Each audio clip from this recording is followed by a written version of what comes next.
Hello everyone, स्वागत है आप सबका आपके अपने यूट्यूब चैनल आर के मुनीम केमिस्ट्री क्लासेस पर।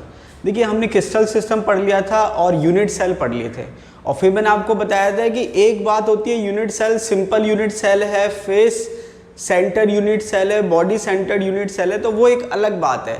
अब हमने क्या करा, पर्टिकुलर क्रिस्टल क्लास की बात कर रहे हैं हम। पर्टिकुलर क्रिस्टल क्लास कौन सा? क्यूबिक। और क्यूबिक के अंदर जो तीन तरह के यूनिट सेल है, सिंपल, फेस सेंटर्ड और बॉडी सेंटर्ड, तो उसके बाद जब हम उसको कंप्लीट करते हैं crystal class plus unit cell, तब हम क्या नाम देते हैं? Simple cubic, face centred cubic unit cell, या simple cubic unit cell, face centred cubic unit cell और body centred cubic unit cell.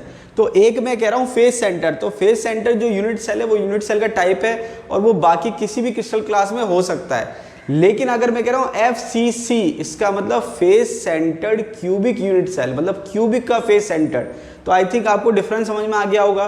तो ये है सिंपल क्यूबिक यूनिट सेल, ये है face centred cubic unit cell. अब इसके ब्रैकेट में मैंने CCP लिख रखा है। CCP की फुल फॉर्म होती है क्यूबिक क्लोज पैकिंग, तो इसको आप ऐसे समझो कि इसका ऑल्टरनेट टर्म है।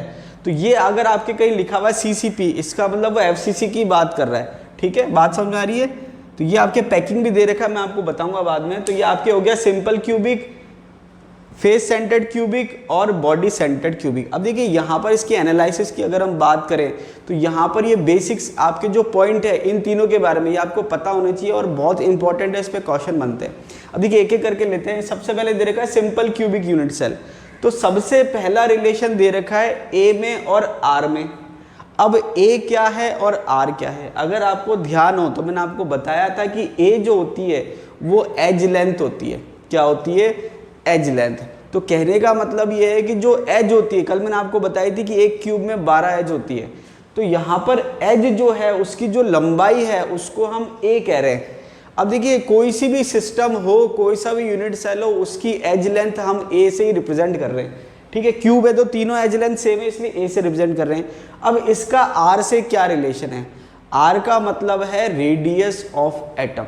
अगर मान लीजिए मैं न्यूट्रल एटम की बात कर रहा हूँ तो वहाँ पर A में और R में क्या रिलेशन? तो देखिए A में और R में रिलेशन क्या आ रहा है कि ये अगर आप डायग्राम देखेंगे तो इस डायग्राम में साफ साफ दिख रहा है कि ये क्यूब है और क्यूब के जो 8 कॉर्नर है उन 8 कॉर्नर पर एटम प्रेजेंट है। अब होता क्या है कि हम जो रिप्रेजेंटेशन बनाते हैं वो इस तरीके का नॉर्मल रिप्रेजेंटेशन बनाते हैं। इसका मतलब आपको क्या दिख रहा है कि भाई 8 कॉर्नर हैं क्यूब के और 8 कॉर्नर पर एटम प्रेजेंट है।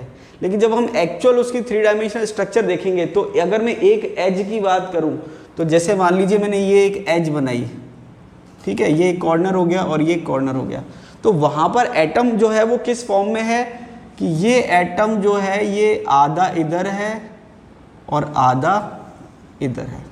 इसका मतलब ये हुआ कि कॉर्नर का जो सेंटर है उस पर एटम प्रेजेंट है। और एटम क्या होता है? स्फेरिकल शेप का होता है। कैसा होता है? स्फेरिकल। तो उस स्फेरिकल के आपके आधी जो रेडियस है वो तो आधी एज लेंथ, मतलब जो रेडियस है वो आधी एज लेंथ कवर कर रही है और दूसरे एटम की जो रेडियस है वो आधी एज लेंथ कवर कर रही है। इसका मतलब क्या हुआ कि ये यहाँ से यहाँ तक की जो दूरी है ये तो A हो गई। ठीक है, सिंपल क्यूबिक की बात हो रही है, मतलब एक कॉर्नर पे एटम है और नीचे वाले कॉर्नर पे एटम, और वो दोनों एटम एक के ऊपर एक टिके हुए हैं। समझ में आ रही बात? इस तरीके से स्ट्रक्चर होती है। तो ये जो पूरी लंबाई होगी कॉर्नर से कॉर्नर, ये तो एज लेंथ हो गई A। और अब अगर मैं इस एटम के हिसाब से देखूं तो यहाँ से यहाँ तक ये हो गई मेरी R और यहाँ से यहाँ तक ये भी मेरी क्या हो गई? R, रेडियस हो गई। तो ये आपके A बराबर क्या आ गया? 2R। अब देखिए यहाँ पर कई बार क्या होता है कि हम समझते हैं या इमेजिन करते हैं तो और कन्फ्यूज हो जाते हैं। तो अगर आपको समझ में आ रहा है या इमेजिनेशन हो रहा है तो अच्छी बात है, नहीं तो आप डायरेक्ट याद कर सकते हैं। देखिए कई बार हम डायरेक्ट याद करते हैं तो हमको कोई टॉपिक इजी लगता है, लेकिन जब हम उसको समझने जाते हैं तो हो सकता है आपको थोड़ा टिपिकल लगे। लेकिन ये मैं आपको इसलिए ज़्यादा समझाता हूँ क्योंकि कई बार क्या हो, जब बेसिक क्वेश्चन बनेगा, कोई लैंग्वेज पे क्वेश्चन बनेगा, न्यूमेरिकल बनेगा, तो वहां पर फिर दिक्कत होगी। डायरेक्ट में तो कोई प्रॉब्लम ही नहीं है। अगर डायरेक्ट पूछे कि भाई A में R में रिलेशन क्या है तो आंसर क्या हो जाएगा? A बराबर 2R। लेकिन अगर कोई न्यूमेरिकल पूछता तो वहां थोड़ा सा आपके कंसेप्ट क्लियर होने जरूरी है, इसलिए मैं आपको समझा देता हूँ। ठीक है, A बराबर 2R हो गया। अब इसके बाद आती है कोऑर्डिनेशन नंबर की बात। कोऑर्डिनेशन नंबर आप देखेंगे, कोऑर्डिनेशन केमिस्ट्री पढ़ते हैं तो कोऑर्डिनेशन केमिस्ट्री में कोऑर्डिनेशन नंबर क्या होता है? एक मेटल से कितने लिगेंड जुड़े हुए, बेसिक अगर बात करें तो यहाँ पर सॉलिड स्टेट में कोऑर्डिनेशन का मतलब ये है कि एक एटम के आसपास कितने एटम हैं, या सिंपल लैंग्वेज में कहें कि उसके पड़ोसी कितने हैं। पड़ोसी किसको कह रहे हैं? जो सबसे पास है उसको पड़ोसी कह रहे हैं, दूर वाले को पड़ोसी नहीं कहते। तो ये कह रहा है कि सिंपल क्यूबिक में पड़ोसी कितने हैं, उसकी संख्या पूछ रहा है। तो यहाँ पर इसने लिख रखा है कोऑर्डिनेशन नंबर 9। अब कोऑर्डिनेशन नंबर 6। अब कोऑर्डिनेशन नंबर 6 कैसे है? तो कोऑर्डिनेशन नंबर 6 ऐसे है कि ये आपके मान लीजिए ये एक कॉर्नर है, ठीक है। तो ये जो कॉर्नर है इसके ऊपर, इसके नीचे, इसके इधर, इधर, इधर और इधर, ये आपके 6 जो हैं वो आपके कोऑर्डिनेशन नंबर है। इसको आप ऐसे समझो कि कमरे के कोई कॉर्नर है तो उसके नीचे जो है एटम है, उसके यहाँ एटम है और उसके यहाँ एटम है। जैसे मान लीजिए कि ये कमरे की दीवार है, ये जैसे ये कमरा है मान लीजिए, तो ये कमरे की दीवार है, ये दीवार है एक दीवार ये है और एक दीवार ये है। ये मैंने एक कमरे की बात कर रहा हूँ, ये जैसे कमरा है तो इस कॉर्नर के लिए ये एक एटम है, इसके लिए एक एटम ये है, एक एटम ये है, एक एटम ये है। मतलब इसको अगर आप ऐसे कहो तो एक एक्स एक्सिस में, एक वाई एक्सिस में और एक जेड एक्सिस में।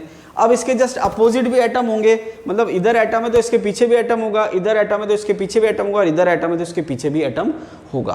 तो यहाँ पर अगर मैं इस क्यूब की बात करूँ तो ये मान लीजिए कि मैंने रेफरेंस ले लिया ये, ठीक है। तो इसका जो नेबर है, एक तो नेबर ये हो गया, देखिए वो अपोजिट वाला नेबर नहीं है, नेबर सबसे पास वाले को कह रहे हैं। एक नेबर ये हो गया, दूसरा नेबर ये हो गया और तीसरा नेबर ये हो गया। तो ये 3 डायरेक्शन में नेबर हो गए, इसको आप एक्स वाई जेड कह सकते हो। अब एक नेबर है तो उसके जस्ट अपोजिट डायरेक्शन में भी नेबर होगा, मतलब इसके यहाँ पर भी होगा, इसके यहाँ पर भी होगा और ये थर्ड वाला है तो इसके यहाँ पर भी होगा। तो टोटल आप देखेंगे कि 6 जो हैं वो उसके क्या हो गए? नेबर। तो सिंपल सी बात है कि अगर एक कॉर्नर है तो उसके आगे, पीछे, ऊपर, नीचे, दाएं और बाएं, 6 इसके कोऑर्डिनेशन नंबर है, ठीक है। समझ आ रही बात? इसके बाद अगर हम बात करें तो देखिए यहाँ पर पूछ लेते हैं, बिल्कुल बेसिक सी चीजें हैं, ये आपके डायरेक्ट नहीं पूछते a बराबर 2r है, लेकिन न्यूमेरिकल पूछ लेते हैं कि भाई एज लेंथ इतनी है, रेडियस कितनी होगी, रेडियस इतने, एज लेंथ कितनी होगी। तो इस पे डायरेक्ट क्वेश्चन नहीं आता, इस पे न्यूमेरिकल आता है। ये डायरेक्ट पूछते हैं कि भाई कोऑर्डिनेशन नंबर कितना होगा, सिंपल क्यूबिक का या किसी का भी पूछ सकते हैं। तो यहाँ पर इस पे न्यूमेरिकल बनता है और इस पे कोऑर्डिनेशन नंबर, ठीक है। इसके बाद बात आती है number of atoms per unit cell, बहुत इंपॉर्टेंट है। हालांकि सिंपल का नहीं पूछा गया है, बीसीसी एफसीसी का कई बार रिपीट हो चुका है, 7-7 8-8 बार एग्जाम में पूछा जा चुका है। तो यहाँ पर number of atoms per unit cell अगर आपको निकालने आते हैं तो अच्छी बात है, नहीं तो आप याद कर सकते हैं। निकालना आने के लिए अगर आपको ध्यान हो तो लास्ट वीडियो में मैंने आपको बताया था कि एक क्यूब में क्या क्या चीज़ें प्रेजेंट होती हैं और उसका कॉन्ट्रीब्यूशन कितना होता है, उससे आप आसानी से निकाल सकते हो। अब आपको अगर मैं पूछूं कि भाई सिंपल क्यूबिक या सिंपल या प्रिमिटिव यूनिट सेल किसको कहते हैं या सिंपल यूनिट सेल किसको कहते हैं, तो आपको एक चीज़ याद होगी कि अगर एटम केवल कॉर्नर पर प्रेजेंट हैं तो वो सिंपल क्यूबिक है और कहीं एटम प्रेजेंट नहीं है। तो यहाँ पर हमने कहा number of atoms per unit cell. अब देखिए यहाँ पर मैंने आपको एक चीज़ भी बताई थी कि उसका कॉन्ट्रीब्यूशन कितना है एक क्यूब में। क्यों?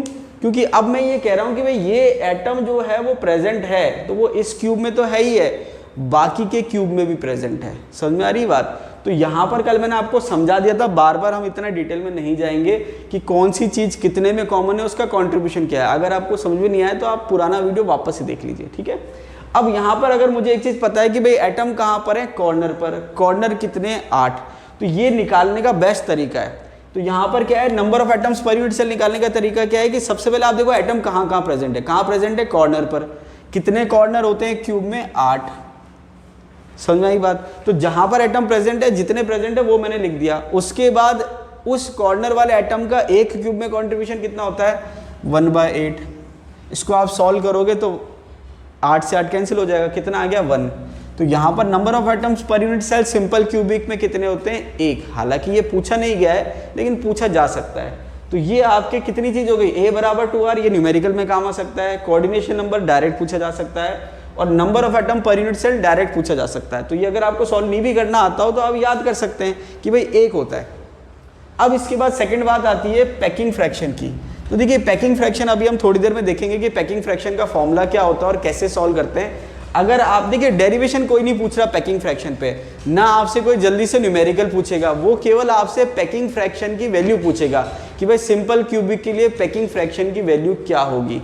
तो यहाँ पर आप देखिए पैकिंग फ्रैक्शन जो है सिंपल क्यूबिक का वो है 52.38%। अगर परसेंटेज में है तो 52.38 और अगर सिंपल का है तो 0.5238 हो जाएगा, एक ही बात है। ठीक है, परसेंटेज है तो ये है और परसेंटेज नहीं है, सिंपल है तो डिवाइडेड बाय 100 कर दीजिए। तो ये क्वेश्चन भी डायरेक्ट पूछे जाते हैं। देखिए बड़े बड़े एग्जाम में नेट में पूछे जाते हैं कि भाई पैकिंग फ्रैक्शन कितना होगा, सिंपल का, बीसीसी का, एफसीसी का, तो आरपीएससी तो पूछ ही सकती है। तो यहाँ पर आपके सीधे सीधे क्वेश्चन बन गए, A = 2R, coordination number, number of atom per unit cell और पैकिंग फ्रैक्शन। ये 4 चीज हो गई, जिसमें 3 तो डायरेक्ट पूछे जा सकते हैं और इस पर न्यूमेरिकल पूछा जा सकता है।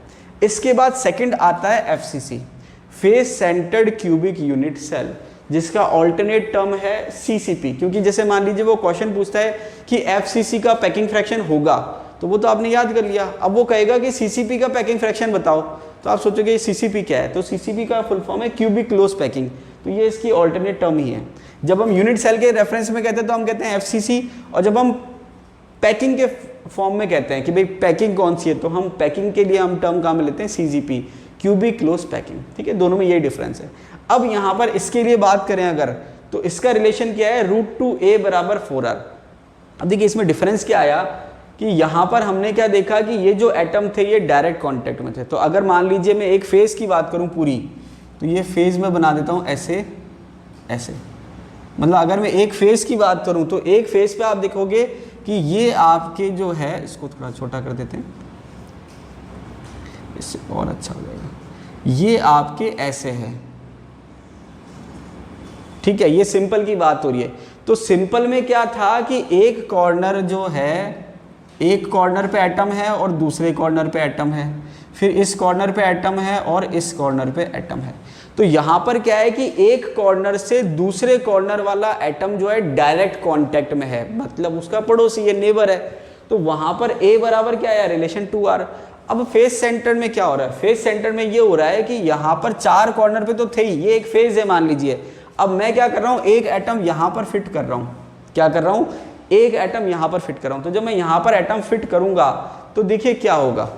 अब देखिए यहाँ पर जब हमने फेस सेंटर्ड की बात करी, तो फेस सेंटर्ड में जब मैंने एक एटम यहाँ फिट किया तो उससे हुआ क्या, पहले जो 2 कॉर्नर के एटम थे वो आपस में जुड़े हुए थे, तो ये इससे जुड़ा हुआ था, ये इससे जुड़ा हुआ था।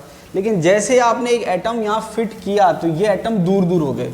तो दूर दूर होने से फाइनल स्ट्रक्चर ये आई, मतलब अब फेस के सेंटर्ड में एटम आ गया, लेकिन उससे क्या हुआ कि जो कॉर्नर वाले एटम जुड़े हुए थे अब वो जुड़े हुए नहीं है, वो दूर हो गए, मतलब डायरेक्ट कांटेक्ट में नहीं है। इसका मतलब क्या हुआ कि पहले एक कॉर्नर का एटम दूसरे कॉर्नर का पड़ोसी था, ठीक है, नेबर था, लेकिन अब एक कॉर्नर का एटम दूसरे कॉर्नर का एटम का पड़ोसी नहीं है, नियरेस्ट नेबर नहीं है। क्यों, क्योंकि ये डायरेक्ट कांटेक्ट में नहीं है। अब डायरेक्ट कांटेक्ट में कौन है, फेस के सेंटर्ड का एटम कॉर्नर के एटम से डायरेक्ट कांटेक्ट में। समझ आई बात। तो अब यहाँ पर रिलेशन क्या आएगा, रिलेशन ये आएगा कि ये तो है एज लेंथ A, ये भी क्या है, एज लेंथ A, और ये जो है ये है फेस डायगोनल, क्या है, फेस डायगोनल। और ये अगर आप देखोगे तो एक ट्राइंगल बन रहा है, क्या बन रहा है, ट्राइंगल, लंब बटा लंब, आधार और कर्ण, जिसको आप बेस, परपेंडिकुलर और हाइपोटेनियस कहते हो। ये मैंने कहा ये बेस है, ये परपेंडिकुलर है, ये हाइपोटेनियस है, लंब, आधार और कर्ण। तो जब आप इसका फॉर्मूला लगाते हो तो आप क्या कहते हो कि हाइपोटेनियस का स्क्वायर इक्वल्स टू बेस का स्क्वायर प्लस परपेंडिकुलर का स्क्वायर। तो हाइपोटेनियस आपको निकालनी है कि भाई आपके फेस डायगोनल की लेंथ कितनी आएगी, तो इसको मैंने h² कह दिया, और बेस और परपेंडिकुलर की वैल्यू क्या है, a² + a², तो ये हो जाएगा 2a²। तो h की जो वैल्यू आ जाएगी वो आ जाएगी √2a। तो ये मैंने आपको बता दिया। तो जो फेस डायगोनल की वैल्यू होती है, जो लेंथ होती है, वो होती है √2a। मैंने आपको बताया था कि अगर आप मैथमेटिकली जाना नहीं भी चाहेंगे तो आप डायरेक्ट याद कर लीजिए, लेकिन ये आया कैसे ये मैंने आपको समझा दिया। तो इससे एक चीज़ क्लियर हो गई कि जब हम बात करें फेस सेंटर्ड की, तो फेस सेंटर्ड से हुआ क्या कि जो 4 कॉर्नर के एटम पहले कांटेक्ट में थे, जैसे फेस के सेंटर में आपने एटम फिट किया, कॉर्नर के एटम दूर हो गए, तो अब वो नियरेस्ट नेबर नहीं है, तो इससे कोऑर्डिनेशन नंबर भी चेंज होगा। दूसरी बात कि जो रिलेशन था A = 2R, वो भी चेंज हो गया। कैसे, अब ये A तो है लेकिन इसका R से कोई लेना देना नहीं है, कोई कनेक्शन नहीं है, इसलिए ये यहाँ से हम काम में नहीं ले सकते। लेकिन ये यहाँ से हम रिलेशन निकाल सकते हैं। कैसे रिलेशन निकाल सकते हैं कि ये जो पूरी है फेस डायगोनल, ये तो आ गई √2a, और ये जो है ये एक R है, ये एक R है, ये एक R का मतलब रेडियस, रेडियस को हिंदी में कहते हैं त्रिज्या, और एक R ये है। तो यहाँ पर आप देखोगे कि ये जो कॉर्नर से कॉर्नर की अगर हम बात कर रहे हैं, इस कॉर्नर से इस कॉर्नर की बात कर रहे हैं, इस कॉर्नर से इस कॉर्नर, तो यहाँ पर एक एटम तो पूरा आ गया और 2 एटम के आधे आधे आ गए, तो 1 रेडियस, 2 रेडियस, 3 रेडियस, 4 रेडियस। तो रिलेशन क्या आ रहा है, √2a बराबर 4r। और इसी को अगर आप सॉल्व करेंगे तो a बराबर 2√2r। क्यों? क्योंकि यहाँ पर आपने क्या करा, a बराबर 4/√2r। इसी को अगर आप सॉल्व करेंगे तो इसको हम लिख सकते हैं 2√2r। तो ये किसी भी फॉर्मेट में लिखा हो ये आपको आना चाहिए। अब देखिए मैंने आपसे क्या कहा, ये इतना आपके ज़्यादा, ये बेसिक्स है, ये आपके बहुत ज़्यादा काम का नहीं है। अगर न्यूमेरिकल पूछते हैं वहाँ काम आएगा। क्यों? क्योंकि वो लैंग्वेज अगर देता है न्यूमेरिकल में कि एटम यहाँ से यहाँ जुड़ा हुआ है तो बताओ रिलेशन क्या होगा, वहाँ पर ये आपको आना चाहिए। और डायरेक्ट क्वेश्चन आएगा तो वहाँ इसकी ज़रूरत नहीं पड़ेगी, तो ये आप याद कर सकते हैं। अब बात आती है कोऑर्डिनेशन नंबर की। तो देखिए कोऑर्डिनेशन नंबर जो है वो 12 हो गया है सॉरी। तो यहाँ पर सिंपल का कोऑर्डिनेशन नंबर 6 था और FCC जो है उसका कोऑर्डिनेशन नंबर जो है वो कितना हो गया है, 12। अब 12 कैसे हो गया है उसको आप अगर समझना चाहें तो उसको आप ऐसे समझिए कि यहाँ पर अगर आप कॉर्नर के सेंस, देखिए कोऑर्डिनेशन नंबर भी आप 2 तरीके से इमेजिन कर सकते हैं। या तो कॉर्नर का एटम लेके इमेजिन करिए और या फेस के सेंटर का एटम लेकर इमेजिन करिए कि कोऑर्डिनेशन नंबर क्या होगा। तो यहाँ पर जब आप देखेंगे तो कोऑर्डिनेशन नंबर एक्चुअल में आपके आएगा 12। अब देखिए इसका इमेजिनेशन थोड़ा टिपिकल है, तो यहाँ पर आप जो है खुद इमेजिन करिए, बाकी आपको इतनी ज़रूरत नहीं है, क्योंकि अगर मैं आपको बताऊंगा तो थोड़ा आप और कंफ्यूज जाएंगे। मैं आपको थोड़ा हिंट दे देता हूँ, फिर आप इमेजिन करना, आ जाए तो अच्छी बात है, नहीं तो कोई प्रॉब्लम नहीं। अब जैसे मान लीजिए मैं कॉर्नर के एटम की बात कर रहा हूँ, तो कॉर्नर के एटम में ये है कि कॉर्नर जो है, अब जैसे मान लीजिए कि हमने क्या कहा था कि 1 2 3 4, 2 ऊपर और 2, तो टोटल 8 क्यूब में कॉमन है कॉर्नर। कॉर्नर कितने क्यूब में कॉमन है, 8 में। तो अब इस कॉर्नर के अगर मैं नेबर की बात करूंगा तो आपको एक ही क्यूब का दिखेगा, बाकी के आपके और क्यूब बचे हुए हैं। तो यहाँ पर अगर मैं इस कॉर्नर की बात करूं तो ये जो कॉर्नर है ये 3 फेज में कॉमन है। मतलब इस कॉर्नर से कितनी फेज जुड़ी हुई है, 3। जैसे मान लीजिए एक दीवार ये है, एक दीवार ये है और एक दीवार ये है, या सरफेस कह लीजिए। तो ये जो कॉर्नर है, इस कॉर्नर से ये वाली फेज भी कांटेक्ट में है, ये वाली फेज भी कांटेक्ट में और ये वाली फेज भी कांटेक्ट है। तो ये तो केवल एक क्यूब की बात है, ऐसे दूसरा, तीसरा, चौथा और 4 ऊपर है। तो यहाँ पर आप देखेंगे कि ये जो क्यूब है, ये जो कॉर्नर है, ये मान लीजिए ये वाला, ये वाला, तो आप देखेंगे कि इस कॉर्नर से ये वाला फेज जो है डायरेक्ट कांटेक्ट में। तो अगर मान लीजिए मैंने इसको स्टार लगा दिया, मतलब मैं इसके रेफरेंस में बात कर रहा हूँ, तो इसके लिए एक तो ये वाली फेज का हो गया जो कि ये वाली मान लीजिए, दूसरा ये वाली फेज का हो गया जो कि ये वाली मान लीजिए, और तीसरा जो है, देखिए एक तो मैंने ये वाली ले ली, एक मैंने ऊपर वाली ले ली और एक हो जाएगी ये वाली, ये तीसरा हो गया। तो कहने का मतलब है एक जो कॉर्नर है वो एक क्यूब में 3 के साथ नेबर है, तो उसके अलावा बाकी के 5 क्यूब और बच रहे हैं। तो कहने का मतलब क्या है कि ये जो कॉर्नर है ये इस क्यूब में 3 के साथ नेबर है, तो इसके साथ 3, इसके साथ 3, इसके साथ 3, ऐसे करके टोटल 8 क्यूब हैं आपके जो अटैच्ड हैं, जो कि जुड़े हुए हैं एक साथ। तो यहाँ पर आप डायरेक्ट याद कर लीजिए, बेटर है, नहीं तो आप कंफ्यूज हो जाएंगे। तो आप तो सीधा याद कर लीजिए कोऑर्डिनेशन नंबर 12 होता है, ठीक है। इसके बाद है number of atoms per unit cell. ये आपके लिए बहुत इंपॉर्टेंट, बहुत वेरी इंपॉर्टेंट है, वेरी इंपॉर्टेंट,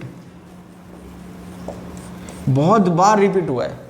FCC के number of atoms per unit cell पूछते हैं। तो देखिए FCC में number of atoms per unit cell की अगर हम बात करें तो एटम कहाँ प्रेजेंट है, कॉर्नर पर और फेस के सेंटर पर। तो कॉर्नर पर कितने कॉर्नर हैं, 8 कॉर्नर पर 8 एटम प्रेजेंट है, उसका कॉन्ट्रीब्यूशन क्या है 1/8, ये हमने लिख लिया। अब फेस सेंटर में कॉर्नर के अलावा कहाँ एटम प्रेजेंट है, फेस के सेंटर में। तो देखिए यहाँ पर आप देखेंगे 8 तो कॉर्नर है, उसके अलावा 6 फेज है, 1 2 3 4 5 6, तो 6 फेज है। तो 6 फेज पे 6 एटम, और अगर आपको ध्यान हो तो मैंने बताया था कि एक फेज जो होती है 2 क्यूब में कॉमन होती है। तो ये हो गया 1/2, क्या हो गया 1/2। तो ये हो गया 8 × 1/8 1 और 6 × 1/2 3, तो 1 + 3 4। बहुत बार एग्जाम में रिपीट हुआ है। तो यहाँ पर क्या है कि ये आपको डायरेक्ट याद भी हो तो कोई प्रॉब्लम नहीं है। Number of atom per unit cell कितने होते हैं FCC के 4, कोऑर्डिनेशन नंबर कितना होता है 12, ठीक है। इमेजिन नहीं हो रहा तो कोई प्रॉब्लम नहीं, ज़्यादा आपको परेशान होने की जरूरत नहीं, क्योंकि एग्जाम में डायरेक्ट पूछेगा वो कोऑर्डिनेशन नंबर क्या है, तो आप डायरेक्ट कर सकते हैं। और इमेजिन हो जाए तो बहुत वेरी गुड, बढ़िया है। इसके बाद अगर हम बात करें नेक्स्ट आपके है पैकिंग फ्रैक्शन। तो पैकिंग फ्रैक्शन जो है वो आपके दे रखा है 74%, ठीक है। तो यहाँ पर आप देखेंगे सिंपल से ज़्यादा पैकिंग फ्रैक्शन इसका आ रहा है। अब इसमें मैं एक रिलेशन भी बताऊंगा कि कोऑर्डिनेशन नंबर में पैकिंग फ्रैक्शन में क्या रिलेशन होता है। इसके बाद आती है बात BCC की। तो देखिए BCC का मतलब है body centred cubic unit cell. अब यहाँ फ़र्क ये है कि पहले हमने जो एटम फिट किया था वो एक फेस के जो 4 एटम थे उनके बीच में किया था, मतलब एक फेस के जो कॉर्नर के एटम थे 4 उनके बीच में मैंने फिट किया था, तो जो कॉर्नर के 4 एटम थे वो दूर हो गए। अब बॉडी डायगोनल में मैं क्या कर रहा हूँ, बॉडी डायगोनल में जो एटम है, sorry body centred cubic unit cell में जो एटम में फिट कर रहा हूँ वो कहाँ कर रहा हूँ, बॉडी के सेंटर में। तो बॉडी के सेंटर में फिट करने से क्या होगा कि जो कॉर्नर के एटम है वो अभी भी दूर हो जाएंगे। क्या हो जाएंगे, दूर हो जाएंगे, मतलब वो नियरेस्ट नेबर नहीं है। तो इसका इमेजिनेशन ये दे रखा है कि ये मैंने बॉडी के सेंटर में एटम इंसर्ट कर दिया, तो वहाँ पर क्या हुआ कि अब कॉर्नर के एटम डायरेक्ट कांटेक्ट में नहीं है। तो बॉडी के सेंटर में इंसर्ट करने के बाद हुआ क्या कि ये एटम और ये एटम डायरेक्ट कांटेक्ट में आ गए, तीनों एक लाइन में। जैसे ये एक लाइन बन रही थी, तीनों कांटेक्ट में थे, वैसे अब एक लाइन बन रही है। बस फर्क क्या है कि ये जो लाइन थी जिसमें तीनों एटम डायरेक्टली जुड़े हुए थे ये थी फेस डायगोनल। ये क्या थी, फेस डायगोनल। और इस केस में ये जो है ये बॉडी डायगोनल है। क्या है, बॉडी डायगोनल। तो यहाँ पर अब बॉडी डायगोनल जो है उस पर आपके ये रिलेशन आ रहा है। तो यहाँ रिलेशन अब क्या आ रहा है कि जब आप देखेंगे ट्राइंगल बनाएंगे, तो फेस में जब आपने ट्राइंगल बनाया था तो उसमें बेस जो थी वो एज लेंथ थी, परपेंडिकुलर जो थी वो एज लेंथ थी, और हाइपोटेनियस जो थी वो थी फेस डायगोनल। अब जब आप इसके लिए ट्राइंगल बनाएंगे तो आप देखेंगे इसके लिए ट्राइंगल कैसे बनेगा, ऐसे। ये एक लाइन में यहाँ ड्रॉ कर लेता हूँ।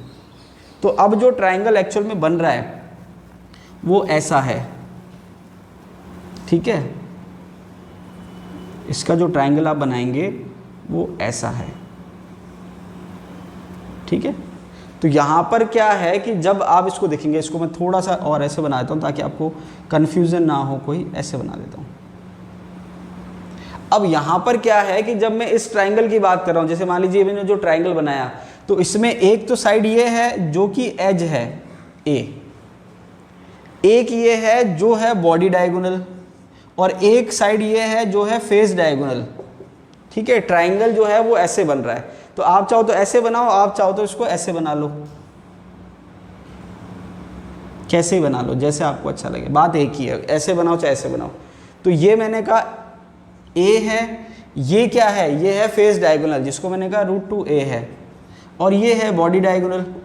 तो अभी जो हमने पाइथागोरस थ्योरम लगाई वो सेम पाइथागोरस थ्योरम जब आप लगाओगे इसके लिए, तो रिलेशन ये आएगा कि जो आपके √3a है वो क्या आएगी, बॉडी डायगोनल। मतलब इससे जब आप पाइथागोरस थ्योरम लगाएंगे तो जो बॉडी डायगोनल की वैल्यू आएगी वो आएगी √3a, ठीक है। जैसे यहाँ पर √2a आ रही थी वैसे ये √3 आ जाएगी, आप सॉल्व करके देख लेना।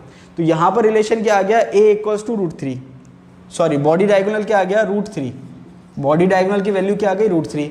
अब रिलेशन हमको क्या देखना है कि जो बॉडी डायगोनल है उसमें आपके ये हैं, मतलब बॉडी के सेंटर पे एटम है और 2 कॉर्नर पे एटम है, तो √3a = 4r, ये रिलेशन आ गया। जैसे ऊपर √2a = 4r आ रहा था वैसे √3a = 4r आ गया, और a = 4r/√3 आ गया। तो ये तो रिलेशन हो गया a का और r का। इसके बाद है कोऑर्डिनेशन नंबर। देखिए इसका इमेजिनेशन बहुत आसान है। क्यूब के सेंटर में एक एटम है और 8 जो कॉर्नर हैं वो उसके नेबर हैं, तो 8 कॉर्नर उसके नेबर हैं, तो कोऑर्डिनेशन नंबर कितना हो गया, 8। बहुत सिंपल है, तो ये आपने याद कर लिया 8, ठीक है। अब है number of atoms per unit cell. तो कैसे निकालें, बॉडी सेंटर्ड में जो एटम प्रेजेंट हैं वो कहाँ प्रेजेंट है, कॉर्नर पे। तो कॉर्नर पे कितने एटम है, 8, कॉन्ट्रीब्यूशन कितना है, 1/8। साथ में कहाँ पर प्रेजेंट है, बॉडी के सेंटर में। तो मैंने आपसे कहा था कि जो बॉडी का सेंटर्ड है वो एक में ही कंट्रीब्यूट कर रहा है, दूसरे से वो शेयर नहीं कर रहा, तो कंट्रीब्यूशन 1 है, तो 1 × 1 ये आ गया। तो कितना हो गया, ये 8 × 1/8, 1 और ये 1, तो 1 और 1 कितना हो गया, 2। तो यहाँ पर ये भी जो है number of atom per unit cell BCC का, ये भी कई बार रिपीट हो चुका है, वेरी इंपॉर्टेंट। मतलब आप सोचिए कि सिंपल क्यूबिक तो सिंपल हो जाता है इसलिए उसको पूछते नहीं है, BCC और FCC में number of atom per unit cell जो है कम से कम 6-6, 7-7 बार एग्जामों में पूछा जा चुका है, तो वेरी इंपॉर्टेंट है। पैकिंग फ्रैक्शन हालांकि इतनी फ्रीक्वेंटली नहीं पूछे जाते क्योंकि थोड़ा टफ पड़ता है, लेकिन आप मान के चलिए आसानी से पूछा जा सकता है।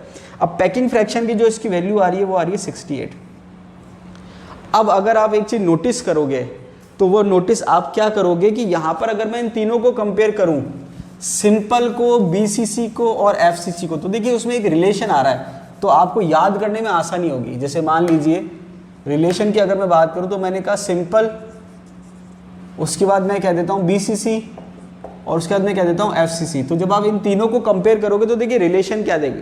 तो रिलेशन में मैं सबसे पहले लगता हूँ कोऑर्डिनेशन नंबर। रिलेशन में मैंने सबसे पहले क्या लिया, कोऑर्डिनेशन नंबर। तो सिंपल का कोऑर्डिनेशन नंबर कितना था, 6, बीसीसी का कोऑर्डिनेशन नंबर कितना है, 8, और एफसीसी का कोऑर्डिनेशन नंबर कितना है, 12। उसके बाद मैं बात करता हूं number of atom per unit cell, number of atom per unit cell. तो number of atom per unit cell की अगर बात करें तो सिंपल में number of atom per unit cell कितने आ रहे थे, 1, बीसीसी में कितने आ रहे हैं, 2, और एफसीसी में कितने आ रहे हैं, 4। इसके बाद अगर मैं बात करूं पैकिंग फ्रैक्शन की तो इसका लगभग 52 पॉइंट समथिंग था, ठीक है। बीसीसी का पैकिंग फ्रैक्शन कितना आ रहा है, 68%, ये एक्चुअल देख लेना आप, 68%। और एफसीसी का जो पैकिंग फ्रैक्शन है वो है 74%। कितना है, 74%।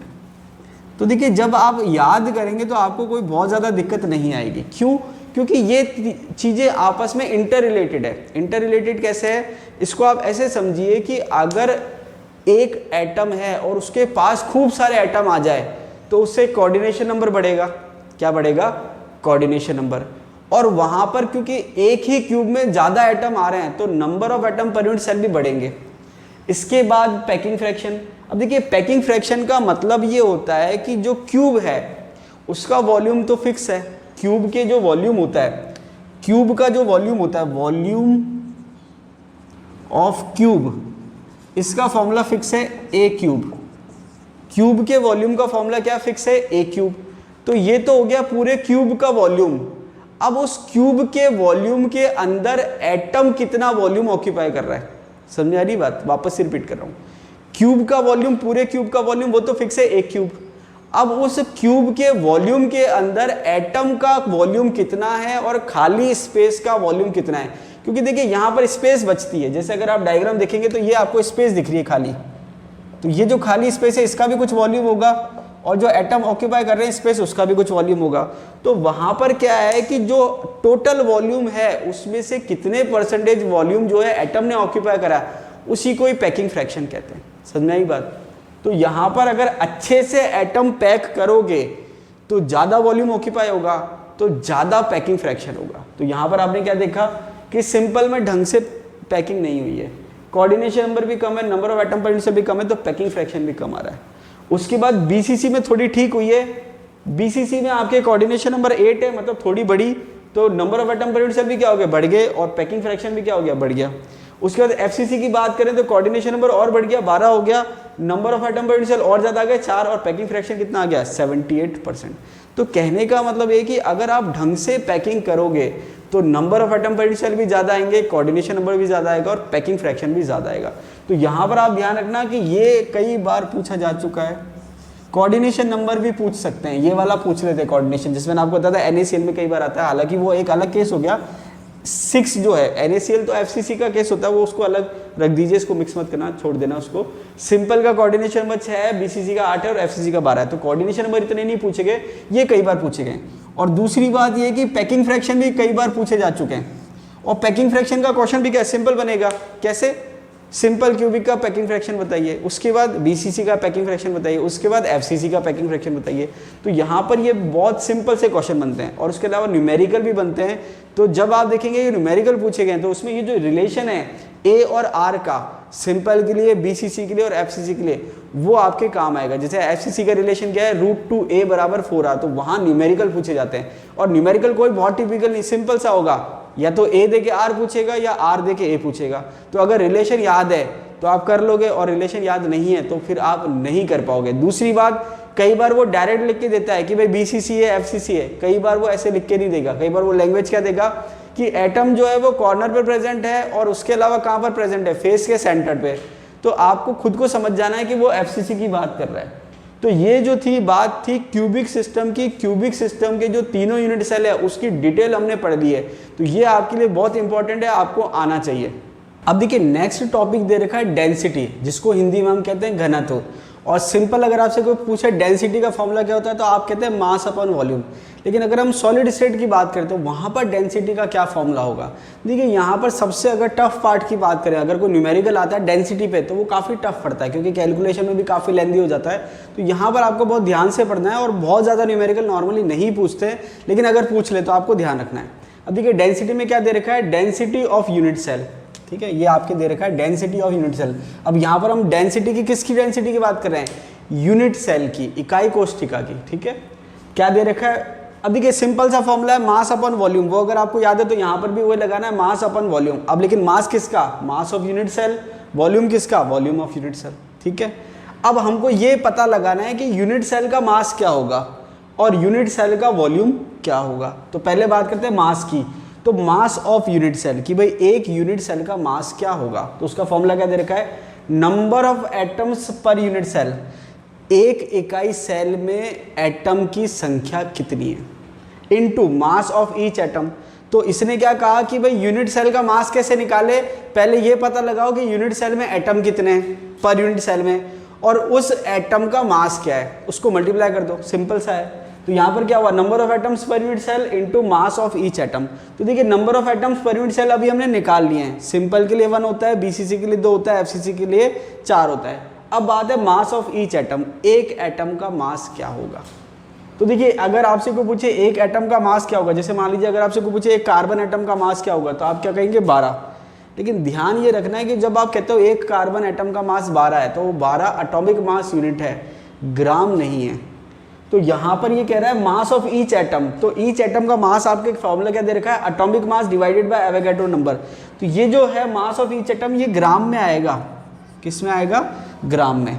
तो यहाँ पर आपके atomic mass divided by Avogadro number है m/n। अब आप चाहो तो n लिखो, चाहो na लिखो, वो कोई प्रॉब्लम नहीं है। तो ये ग्राम में आ गया मास, ठीक है। उसके बाद डेंसिटी ऑफ यूनिट सेल, वापस से आप क्या करो, अब देखिए वॉल्यूम की अगर मैं बात करूँ तो मैंने आपसे क्या कहा था कि जो क्यूब है उसका वॉल्यूम होता है a क्यूब। अब हम आप ध्यान रखना कि चाहे सिंपल हो, चाहे बीसीसी हो, चाहे एफसीसी हो, वॉल्यूम अगर आपको फॉर्मूला लिखना है तो a क्यूब ही लिखोगे। लेकिन अगर उस वॉल्यूम को आप r के सेंस में चेंज करोगे तो अलग अलग आएगा। लेकिन सिंपल अगर आप वॉल्यूम कहोगे तो a क्यूब कह सकते हैं। क्यों, क्योंकि तीनों के लिए a अलग आएगी, सिंपल के लिए a अलग आएगी, बीसीसी के लिए a अलग आएगी, एफसीसी के लिए a अलग आएगी, जो अभी हमने थोड़ी देर पहले निकाल ली है। तो यहाँ पर हमने क्या करा, डेंसिटी ऑफ यूनिट सेल, तो जो अभी हमने मास का फॉर्मूला निकाला था। अब देखिए डेंसिटी ऑफ यूनिट सेल क्या आएगा, मास ऑफ यूनिट सेल। तो मास ऑफ यूनिट सेल क्या है, number of atoms per unit cell, जिसको हमने बता दिया Z से। तो Z क्या है यहाँ पर, number of atoms per unit cell. उसके बाद mass of each atom, mass of each atom क्या हो गया, m/n। और लास्ट में क्या है, वॉल्यूम V। समझ में आ गई बात। तो यहाँ पर यूनिट सेल का जो मास है वो है Z इंटू m/n। Z क्या है, number of atoms per unit cell, m क्या है, एटॉमिक मास और एवोगैड्रो नंबर, और V क्या है, वॉल्यूम, जिसको मैंने क्या लिख दिया फाइनली a क्यूब। तो ये आपके लास्ट डेंसिटी का फॉर्मूला आ गया। किसका फॉर्मूला आ गया, डेंसिटी का। अब यहाँ पर आप चाहो तो अलग अलग वो क्या करेगा, अब देखिए ये कॉमन फॉर्मूला आ गया, Z into m/n into a cube.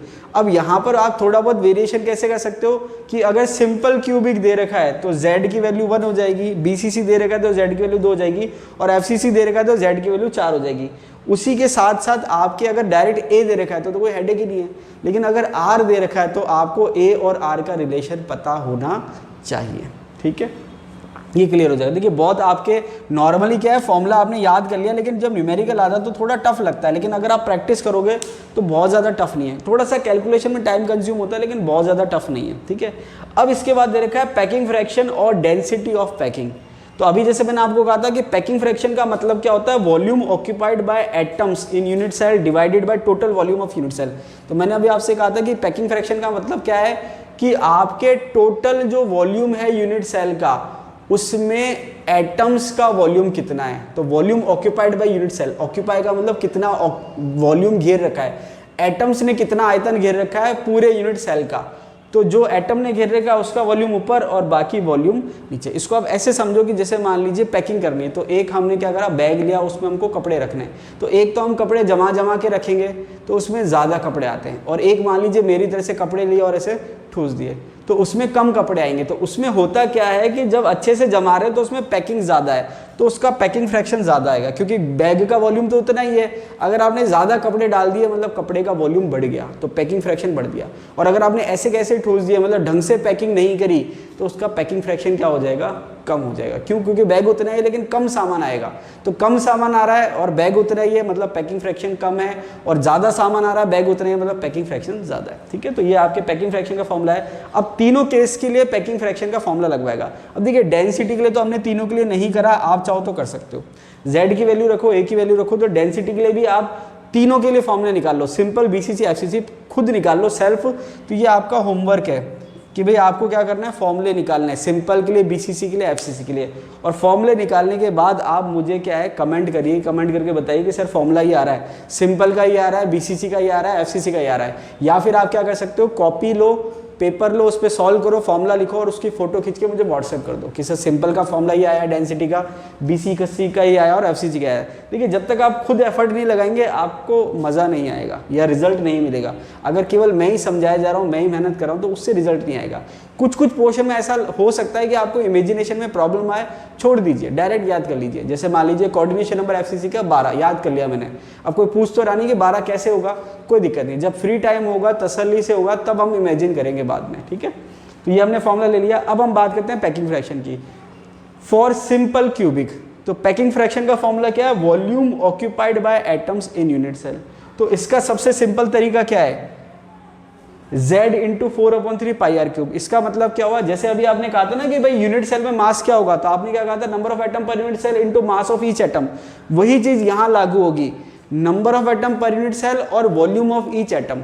तो Z तो क्या हो गया, number of atom per unit cell, और एक एटम को हम क्या मानते हैं, स्फीयर मानते हैं, गोलाकार मानते हैं, और एक जो गोला होता है, स्फीयर होता है, उसके वॉल्यूम का फॉर्मूला क्या होता है, 4/3 पाई आर क्यूब। तो ये हमने लिख दिया 4/3 पाई आर क्यूब। समझ में आई बात? तो ये हमने क्या कहा कि एक यूनिट सेल के अंदर एटम्स जो है उसका वॉल्यूम कितना होगा। तो हमने क्या कहा, यूनिट सेल में एटम कितने हैं वो लिख दिया, और एक एटम का वॉल्यूम कितना है उसको उससे मल्टीप्लाई कर दिया। तो एक एटम क्योंकि गोला हम मान रहे हैं, स्फीयर मान रहे हैं, तो 4/3 पाई आर क्यूब ये मैंने ऊपर लिख दिया। तो ये तो हो गया किसका, volume occupied by atom unit cell. और नीचे क्या है, total volume of the unit cell, और यूनिट सेल का वॉल्यूम क्या है, A क्यूब, ये मैंने लिख दिया A क्यूब।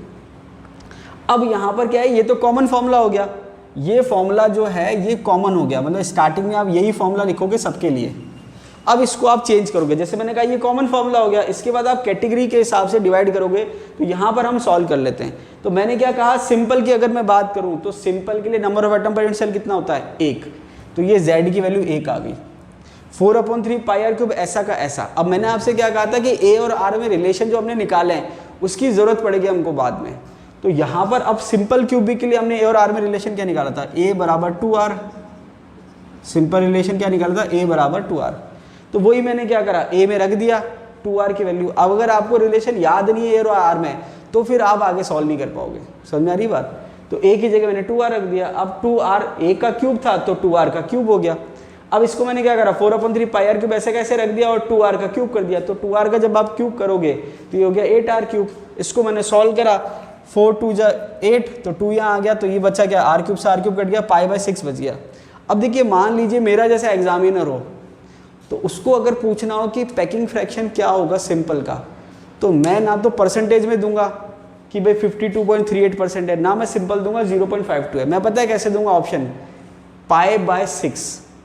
मैं ऑप्शन क्या दूंगा, π/6। क्यों? क्योंकि मैं ये चेक करना चाह रहा हूं कि आपने केवल रट लिया है लास्ट में पैकिंग फ्रैक्शन, या आपने डेरिवेशन आपको पता है कि निकालते कैसे। तो अगर ये आपको पता है, इसका मतलब इतना तो आपने पढ़ा होगा, उसके बाद आपको ये पता चला, उसके बाद आपने ये चीज़ याद करी है। तो अगर डायरेक्ट आपसे कोई पूछे तो सिंपल 52.38% है, और अगर मेरा जैसा कोई एग्जामिनर हो तो वो ऑप्शन कैसे देगा, π/2, π/3, π/4, π/6। तो आंसर क्या होगा, π/6। तो ये थी बात सिंपल क्यूबिक की। तो सिंपल क्यूबिक का पैकिंग फ्रैक्शन है। तो जैसे हमने यहाँ वैल्यू पुट करके सॉल्व किया, वैसे आप डेंसिटी में वैल्यू पुट करके बताइए मुझे फॉर्मूला क्या आएगा। अब देखिए सिंपल क्यूबिक का पैकिंग फ्रैक्शन हमने निकाल लिया। देखिए दूसरी बात ये है कि अगर आपको डेरिवेशन नहीं भी आती है या डेरिवेशन आप पढ़ना नहीं भी चाहते तो कोई प्रॉब्लम नहीं है, आप डायरेक्ट पैकिंग फ्रैक्शन याद कर सकते हैं। जैसे अभी हमने थोड़ी देर पहले सिंपल क्यूबिक, बीसीसी और एफसीसी पढ़ा, वहाँ पर हमने डायरेक्ट पैकिंग फ्रैक्शन याद कर लिया, वैसे आप चाहो तो याद भी कर सकते हो। लेकिन ये कि थोड़ा सा अगर क्वेश्चन अंदर से आता है तो वहाँ दिक्कत आती है। हालांकि बहुत अंदर नहीं जाएगा, ज़्यादा से ज़्यादा जैसे मैंने बताया कि अगर मेरा जैसे एग्जामिनर हो तो वो ये चीज़ पूछ सकता है, ये ना दे के वो इस फॉर्म में पूछ ले, ठीक है। बस ये फ़र्क है और कुछ फ़र्क नहीं है। अब चलिए हम बात करते हैं एफसीसी की। तो देखिए कॉमन फॉर्मूला वही रहेगा जो अभी हमने देखा था स्टार्टिंग में, z into 4/3 pi r cube upon a cube. इसी फॉर्मूले के अब आगे हम बात करते हैं एफसीसी की। अगर मैं बात करूँ z क्या है, number of atom per unit cell, कितने हैं 4 आ जाएगा, इंटू 4/3 पाई आर क्यूब, ऐसा कैसा लिख दिया। अब आपको पता है कि एफसीसी के लिए ए का और आर का रिलेशन क्या होता है। तो देखिए यहाँ पर लिखा हुआ है 2√2r, इसका मतलब क्या हुआ, एफसीसी के लिए a बराबर 2√2r होता है, जो कि अभी हमने पढ़ लिया है, ठीक है। तो ये वैल्यू रख दी। अब इसका आप क्यूब कर दो, तो ये मैंने लिख दिया 4 इंटू 4/3 पाई आर क्यूब, ऐसा कैसा। उसके बाद 2√2r का क्यूब। तो देखिए मैंने क्या करा, 2 का क्यूब, 2 का क्यूब कितना हो जाएगा, 2 दूनी 4, 4 दूनी 8, मैंने 8 लिख दिया। उसके बाद √2 का क्यूब, तो √2 इंटू √2 कितना हो जाएगा 2, और 2 इंटू √2 क्या हो जाएगा 2√2, मैंने ऐसा कैसे लिख दिया। आर का क्यूब क्या हो गया, आर क्यूब। इसके बाद मैंने इसको सॉल्व कर दिया, 4 से 8, 4 दूनी 8, ये 2 बचा और ये 2 जो है वो इससे गया, या फिर आप कह सकते हैं 4 दूनी 8, तो ये 2 आ गया, ये 2 जो है इसके काटा तो ये 2 आ गया। इसको आप सॉल्व करेंगे तो लास्ट में आ जाएगा π/3√2। ये आप सिंपल सॉल्व कर सकते हैं, सिंपल बेसिक्स मैथ्स है। या फिर इसको ऐसे कह सकते हैं 8 दूनी 16 और 4 चौक 16, कैसे भी कह लो आप। तो 16 से 16 कट गया, क्या बचा π/3√2, और आर क्यूब से आर क्यूब कट गया, तो फाइनली बचा π/3√2। तो देखिए आपको क्या है कि ये भी याद रखना है, बाय चांस अगर टिपिकल क्वेश्चन बन जाए तो यहाँ से पूछा जा सकता है। हालांकि नहीं पूछते फिर भी आप ध्यान रख सकते हो। ये कितना आ गया 0.74 और 74%। डायरेक्ट तो ये तो आपको याद रखना ही है हर हालत में, ये फिर भी अगर आपको याद नहीं हो तो कम से कम परसेंटेज तो याद रखने ही रखने हैं। इसके बाद बात करते हैं बीसीसी की। तो देखिए बीसीसी में भी कॉमन फॉर्मूला यही रहेगा, 4/3 pi r cube upon a cube और z। अब बीसीसी के लिए z की वैल्यू क्या है, 2 है, ये z नहीं है 2 लिखा हुआ है, ठीक है, इंटू 4/3 पाई आर क्यूब। और यहाँ पर a में और r में क्या रिलेशन है, तो देखिए यहाँ पर रिलेशन हमने देखा था √3a = 4r था। ये बहुत ज़्यादा टिपिकल नहीं याद करने के लिए भाई। बीसीसी का मतलब बॉडी डायगोनल, तो बॉडी डायगोनल क्या था √3a, और बॉडी डायगोनल पे कितने r आ रहे थे 4r। तो a का फॉर्मूला क्या हो गया 4r/√3, 4r/√3, ये आपके रिलेशन है। ये यहाँ पर लिखा हुआ है 4r/√3 का क्यूब। इसको मैंने वैल्यू रख दी, तो ये हो गया 2 इंटू 4/3 पाई आर क्यूब, और ये था 4r/√3 का क्यूब। तो √3 ऊपर चला गया, तो √3 का क्यूब यहाँ लिखोगे तो 3√3 आ गया, और 4r का क्यूब, तो r का क्यूब ऐसे आ गया, मैंने 4 इंटू 4 इंटू 4 कैसे भी लिख लो, आपकी इच्छा है। उसके बाद इसको सॉल्व करोगे आप, तो सॉल्व करोगे तो आ जाएगा √3/8 पाई, ये आपकी वैल्यू आ जाएगी, और ये आ रही है 0.68 और 68%। तो ये था आपके पैकिंग फ्रैक्शन किसका, बीसीसी का। अब देखिए अब होता क्या है कि अच्छे एग्जाम की खासियत ये होती है कि जो फिक्स क्वेश्चन है, जो रटे रटाए क्वेश्चन है, जो घिसे पिटे क्वेश्चन है, वो नहीं पूछे जाते।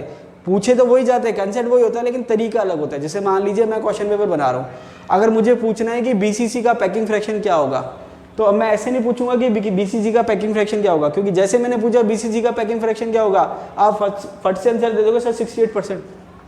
मैं अगर क्वेश्चन पूछूंगा तो मैं क्वेश्चन कैसे पूछूंगा कि बीसीसी के अंदर जो टोटल वॉल्यूम है यूनिट सेल का, उसका कितने परसेंटेज वॉल्यूम जो है एटम से ऑक्यूपाइड है। अब आप सोचेंगे सर ने ये क्या पूछ लिया, तो इसका इनडायरेक्ट मीनिंग पैकिंग फ्रैक्शन ही है।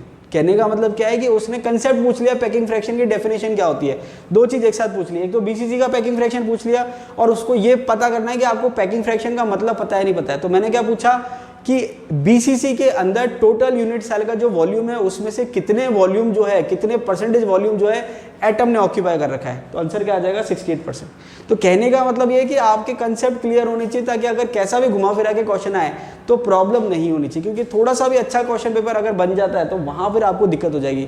देखिए अगर आप रट के जाते हैं तो वहाँ पर ईजी क्वेश्चन डायरेक्ट हो जाएंगे, लेकिन अगर आप चाहते हैं कि भाई टफ क्वेश्चन भी आप कर लें तो आपको तैयारी रखनी है। पर मान लीजिए अगर 120 में से 20 क्वेश्चन भी टफ आ गए तो फिर वहाँ पर सारा डिफरेंस जो है वो क्लियर हो जाएगा। इसलिए आपकी तैयारी बिल्कुल सॉलिड होनी चाहिए, जैसे हम पढ़ रहे हैं सॉलिड स्टेट।